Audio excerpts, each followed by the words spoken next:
Good morning, children. In the previous session, we tried to understand about the Mansabdari and Jagirdari system under the Mughals. And today, we shall further understand about the administrative mechanism and about the kind of policies followed by these rulers of Mughals. And we tried to understand the what we call Zabt and Zamindar system we shall understand today. And we also shall understand about the Akbar's policies towards other religions also. The main source of income available to the Mughal rulers was the taxes on the peasants, that is nothing but on the farmers. So the taxes which they have imposed on the farmers is the main source of income for most of the rulers.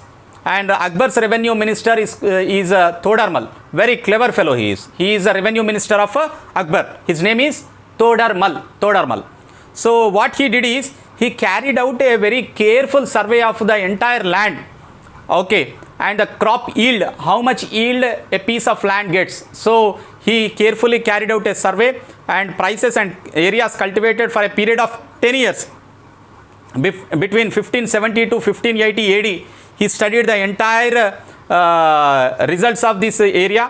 On the basis of this data, the tax was fixed in cash for each crop. If you cultivate paddy, the tax is different. If you cultivate groundnut, the tax will be different. So each province was divided into some revenue circles with its own schedule of revenue rates for individual crops. Each crop will have its own tax. So this revenue system was known as Zabt. It's called as Zabt, children. Zabt. So the revenue minister of Akbar is Todarmal. He carried out this careful survey of the entire land, and he implemented this system called as a Zabt system. And it was prevalent in those areas where Mughal administrators could survey the land and keep very careful accounts of the entire area.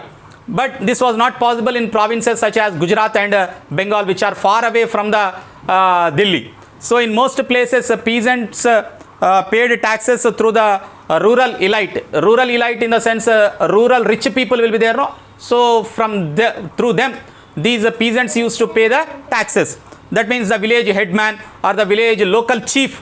So through them, they used to pay the taxes. And these Mughals used one term called as a Zamindar for them. Zamindar. This is a term which was used by them. So these Zamindars describe all the intermediaries between the peasants and the king, the emperor. So whether they were local headman of the village or the powerful chieftains, they used the term called as a Zamindar.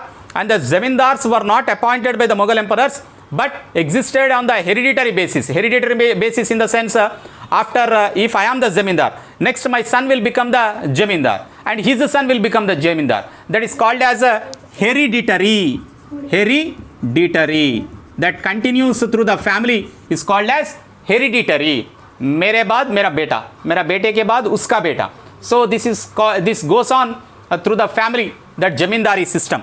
And his sons succeeded when the father died. So they also had contingents of contingent means group of armed followers. Armed means those who carry guns and other weapons.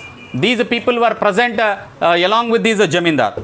So they received a share of the revenue collected by the Jagirdars from the area, and also some dues from the farmers and others.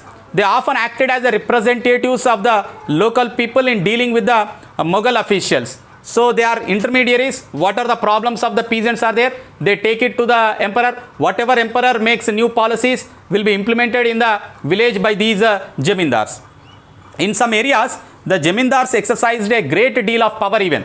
So the exploitation of the Mughal administrators could drive them to a rebellion also. So they had excess collected money, due to which the peasants had revolted against them, and they were thrown out of the village also in some areas.